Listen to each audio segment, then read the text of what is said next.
Bismillahirrahmanirrahim. Assalamualaikum warahmatullahi wabarakatuh.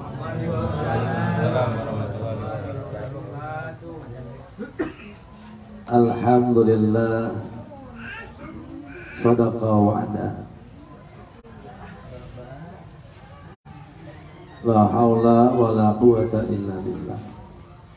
Allahumma salli wa sallim wa barik ala sayyidina wa habibina wa maulana Muhammad ibn Abdullah wa ala alihi wa ashabihi wa mawalah. Amma ba'd. Ilahi anta maksudi wa ridhaka matlubi, a'tini mahabbataka wa ma'rifataka wa'tini ma'aka abadan.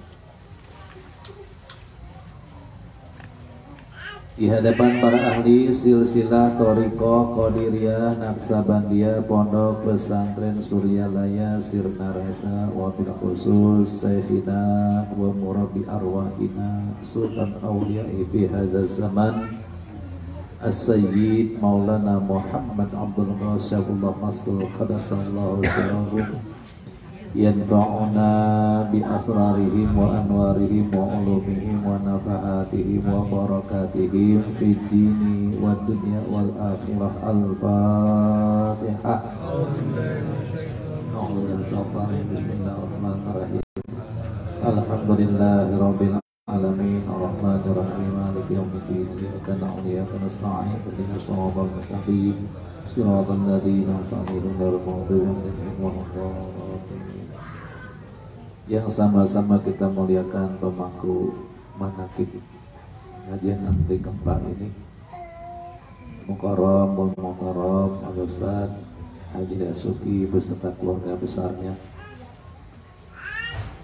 para kiai, para asatid, petugas manaqib, para ikhwan dan akhwat yang dirahmati oleh Allah, senantiasa diistiqomahkan oleh Allah, diberikan umur yang panjang, kesehatan yang sempurna, rezeki yang banyak, yang berkah, yang melimpah, yang halal. Doanya dikabulkan Allah, hajat kebutuhan dunia akhiratnya, pribadi dan keluarganya dipenuhi Allah, ditambahkan kemuliaan, ditinggikan derajat. Al-Fatihah. A'udzubillahi minasyaitonir rajim. Bismillahirrahmanirrahim.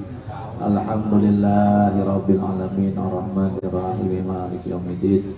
Iyyaka na'budu wa iyyaka nasta'in, ihdinas siratal mustaqim, siratal ladzina an'amta 'alaihim ghairil maghdubi 'alaihim waladdallin. Puji syukur kehadirat Allah Subhanahu wa taala yang telah meringankan langkah kita, menggerakkan hati kita, sehingga kita didudukan di tempat yang mulia ini dalam pengajian anti gempa manaqibnya Tuan Syekh Abdul Qadir Jailani dan manaqibnya para ahli silsilah Thariqah Qadiriyah Naksabandiyah Pondok Pesantren Suryalaya, wabil khusus manaqibnya guru agung kita Sayyid Maulana Muhammad Abdul Qasyabullah Mastul. Salawat dan salam tercurah ke haribaan junjungan kita baginda Nabi besar Muhammad sallallahu alaihi wasallam, kepada keluarganya, kepada sahabatnya, dan juga kepada seluruh umatnya. Wabil khusus kita senantiasa kita mengharapkan ridho dari Allah Subhanahu wa taala dan kecintaan dari baginda Nabi besar Muhammad sallallahu alaihi wasallam. Alhamdulillah, kita pada hari ini sudah menjalankan atau sedang menjalankan puasa bulan Ramadan yang pertama, masuk ke 18 hari. Lebaran masih lama. Alhamdulillah, THR belum turun. Habis.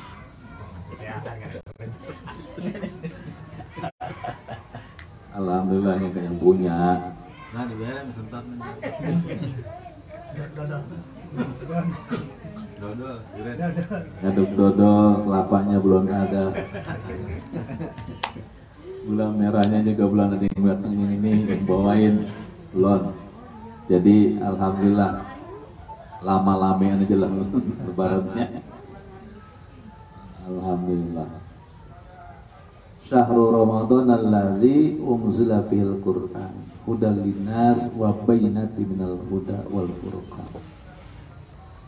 Jadi bulan Ramadan itu adalah bulan diturunkannya Al-Qur'an. Jadi Al-Qur'an yang pertama kali diturunkan oleh Allah Subhanahu wa taala pada bulan Ramadan 1, yaitu surat Al-Alaq. Dan Al-Quran itu diturunkan oleh Allah tidak selalu pada bulan suci Ramadan 1, tapi pada bulan Syawal, pada bulan-bulan yang lainnya. Karena Al-Quran diturunkan pada bulan Ramadan, pada bulan-bulan selanjutnya yang lainnya dijadikan oleh Guru Agung setiap diturunkannya Al-Quran adalah bulan Ramadan. Sedangkan Al-Quran bukan hanya diturunkan pada Ramadan pertama saja tadi. Jadi bulan lain juga Al-Quran turun sesuai dengan kebutuhan. Pantas setiap bulan itu dijadikan bulan Ramadan karena diturunkannya Al-Quran. Untuk apa Al-Quran diturunkan oleh Allah melalui malaikat Jibril kepada Nabi Muhammad.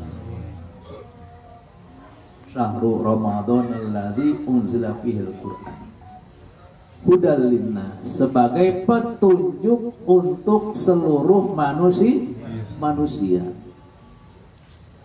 Bukan hanya orang Islam saja, bukan, tapi seluruh manusia yang ada di atas muka bumi. Al-Quran ini adalah petunjuknya. Makanya coba satu aja kita pilihkan, kebersihan. Kebersihan, tahu kebersihan? Innallaha yuhibbul mutatahhirin. An-nadhafatu minal iman. Yang paling bersih itu orang muslim atau non muslim? Yang memakai konsep kebersihan orang muslim atau non muslim? Non muslim pakai konsep kebersihan, padahal ditujukannya kepada muslim. Tapi konsepnya yang pakai. Jadi Al-Quran ini bukan hanya untuk orang Islam saja, mereka juga pakai konsepnya. Peradaban dunia yang make muslim duluan atau orang non muslim duluan? Non muslim duluan. Konsepnya ada di Al-Quran, yang make mereka duluan. Karena memang Al-Quran ini bukan monopolinya orang Islam, tapi untuk seluruh umat manusia, hudalinnas, petunjuk bagi manusia. Jadi umum. Tapi di situ juga sebagai bayinat, pembeda. Hudalinnasi wa bayyinatinal huda wal furqan. Yang membedakan nih, Al-Quran ini sebagai pembeda antara yang hak dan yang batil. Nah, yang hak dan yang batil itu sangat jauh berbeda. Coba kita lihat. Al-Quran diturunkan oleh Allah melalui malaikat Jibril pada malam. Ada yang mengatakan 17 Ramadan, ada yang mengatakan 27 Ramadan. Dimasukkan ke dalam qalbunya Nabi Muhammad. Iqra bismi rabbikal ladzi khalaq. Khalaqal insana min 'alaq. Iqra wa rabbukal akram. Nah, dimasukkan ke dalam kalbu Nabi Muhammad sallallahu alaihi wasallam, yaitu dengan ditalqinkan. Jadi Nabi Muhammad pada waktu itu ditalqin oleh malaikat Jibril. Surat Al-Iqra ini, surat Al-Alaq ini, ya, surat Al-Alaq ini inti sarinya adalah kalimat la ilaha illallah. Dimasukkan. Iqra bismi rabbik, dengan menyebut nama Tuhanmu. Yang mana? Ini dia. Tuh, kalau Iqra la ilaha bismi rabbikal ladzi khalaq, Tuhanmu yang menciptakan. Ini dia nih, namanya ini dia. Yang ngasih nama Allah itu adalah malaikat Jibril. Paham mereka juga, para orang-orang Arab, nama Allah paham, nama Tuhan. Cuma mereka dulu kan ada Tuhan Lata, ada Tuhan Uzza, ada Tuhan Manat, ada Tuhan Hubal. Nah itu. Jadi mereka itu membuat Tuhan-Tuhan selain Allah. Itu pada zaman Fatrah, belum adanya Nabi Muhammad.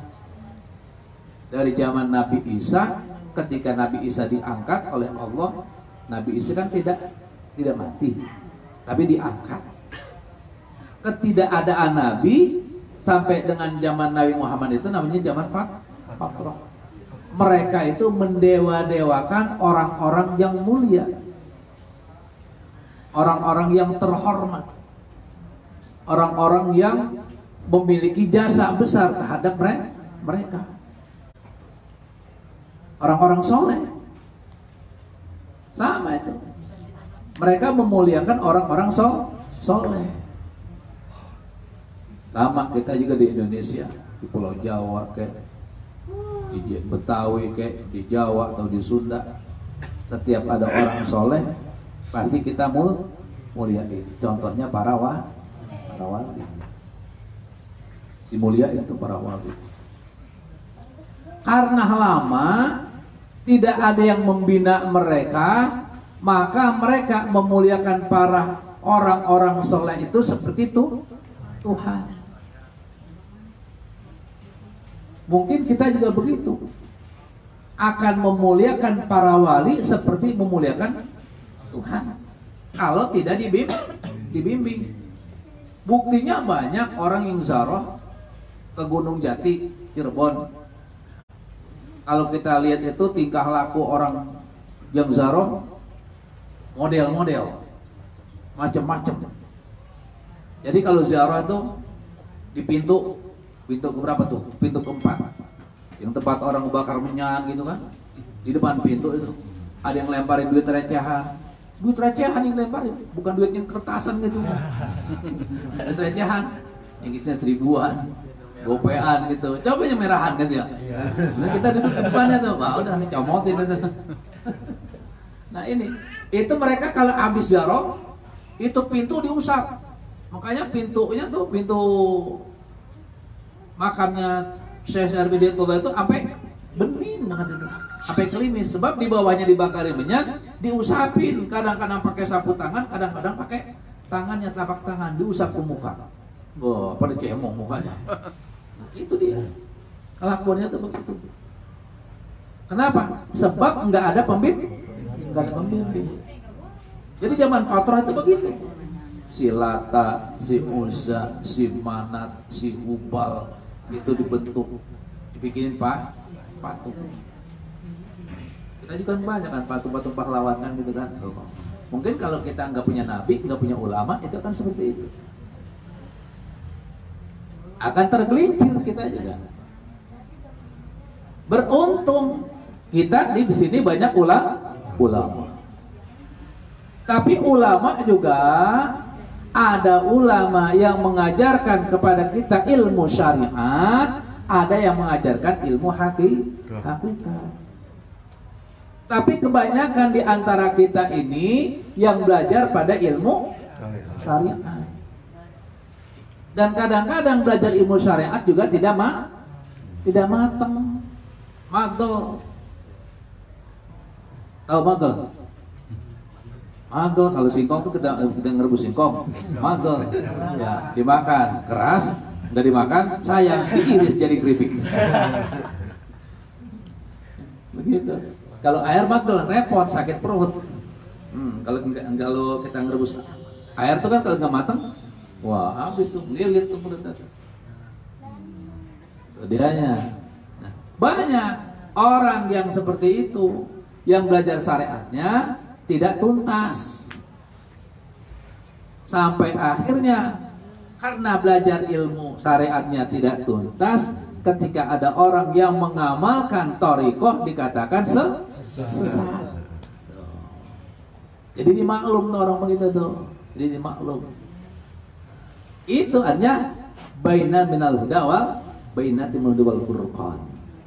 Orang yang mendapatkan petunjuk itu adalah orang yang mempelajari ilmu agamanya sampai thariqahnya dipelajari.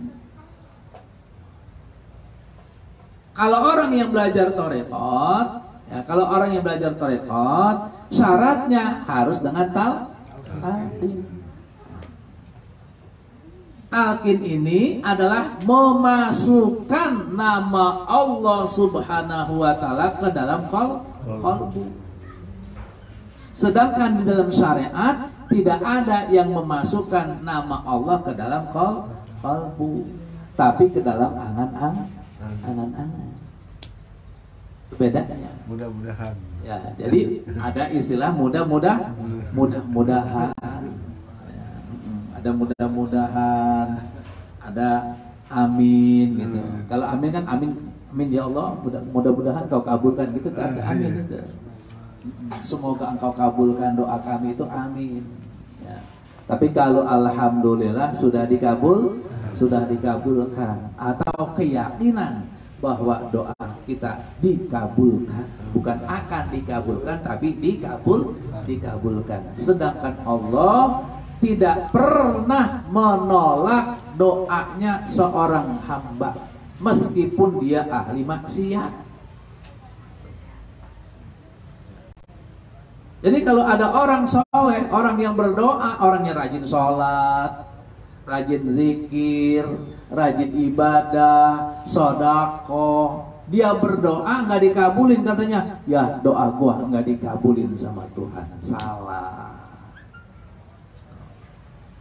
Sebab apa? Allah tidak akan menyia-nyiakan hambanya yang mendekat. Allah tidak akan menolak doa hambanya yang berdoa, nggak akan ditolak. Kalau Allah nolak doa orang yang minta kepada dia, maka Allah sangat malu. Percuma Allah kaya.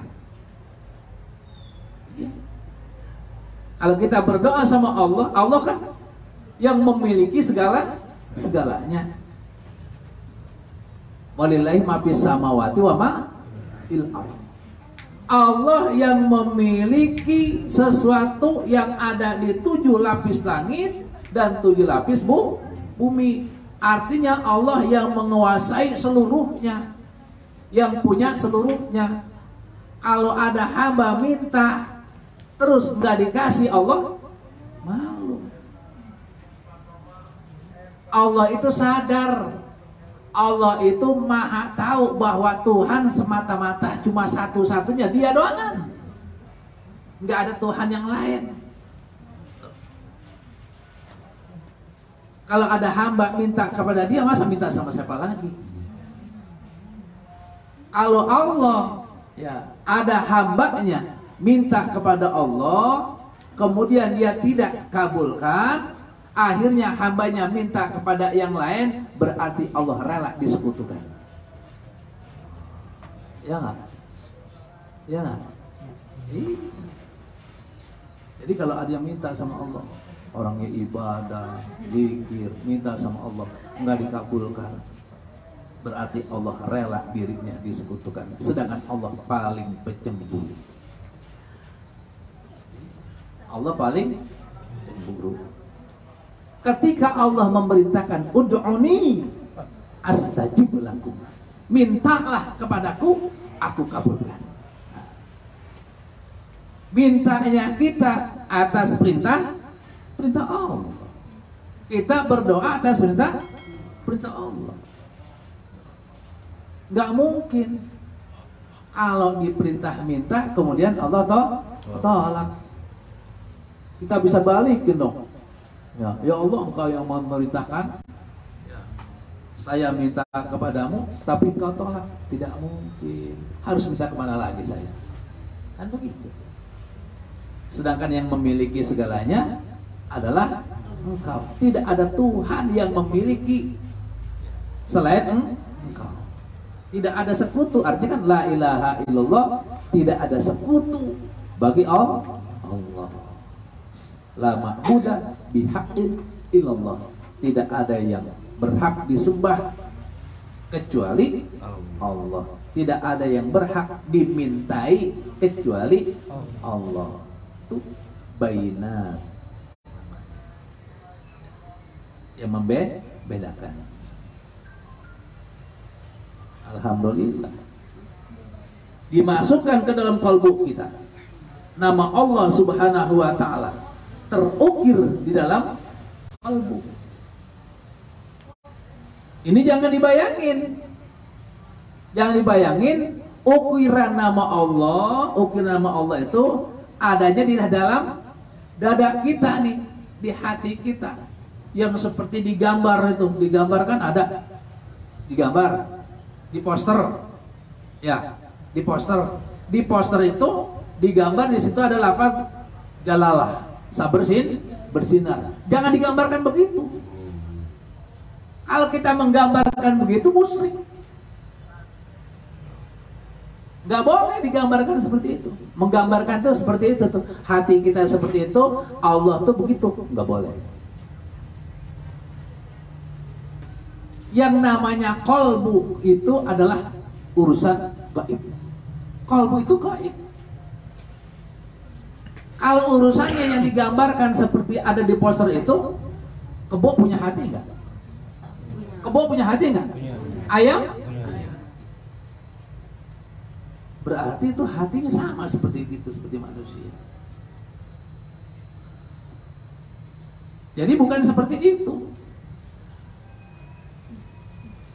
Jadi yang namanya qalbu itu gaib. Nggak bisa terlihat. Ada yang menggambarkan qalbu itu adalah ruh kita, nyawa. Nyawa kayak apa? Bisa nggak digambarin nyawa? Nggak bisa. Nyawa nggak bisa digambarin. Nggak bisa kita gambarin nyawa kita kayak mana ya? Oh begitu ya, nyawa kita hidungnya mancung. Apa sama hidung sama kita? Jadi belum tentu nyawa kita ini sama dengan fisik kita. Belum tentu. Nah, nanti kesian dong istilahnya. Kalau nyawanya ada orang yang fisiknya tidak sempurna, ya, akhirnya nyawanya juga nggak sempurna. Umpamanya, ya dia nggak punya tangan, nanti nyawanya kagak punya tangan, kan begitu.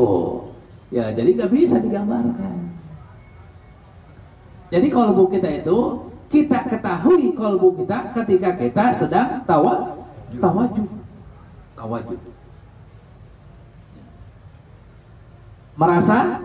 Merasakan ingatan kita kembali kepada Allah Subhanahu wa ta'ala. Coba yang namanya hati kira-kira bisa ngomong nggak?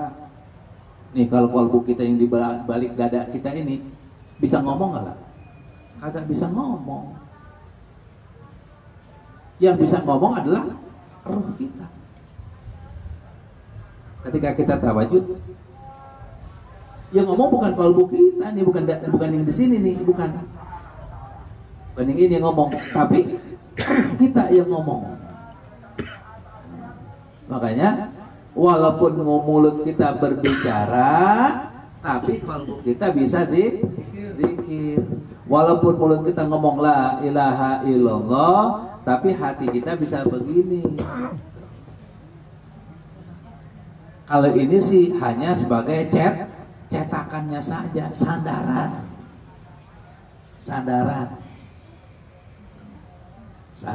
saja. Itu namanya bainatul minal huda wal furqan. Ya.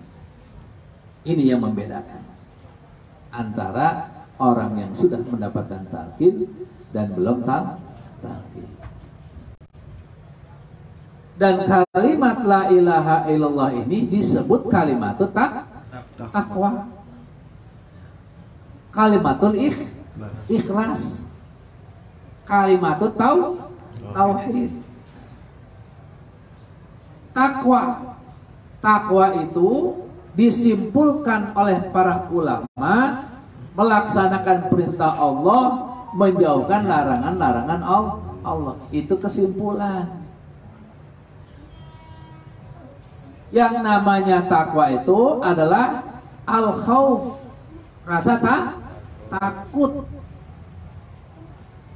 Takut kita kepada Allah Subhanahu wa Ta'ala yang memiliki kemuliaan, yang memiliki keagungan. Mulia dan keagungan itu tidak kita bayangkan bahwa Allah itu jahat, tapi sangat mulia. Allah sangat memuliakan hamba-hambanya yang soleh.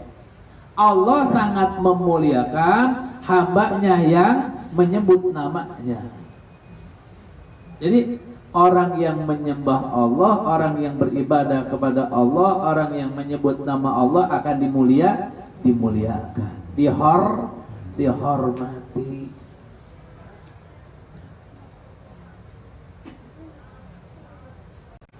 Jadi takut kepada Allah yang maha mulia ini artinya apa?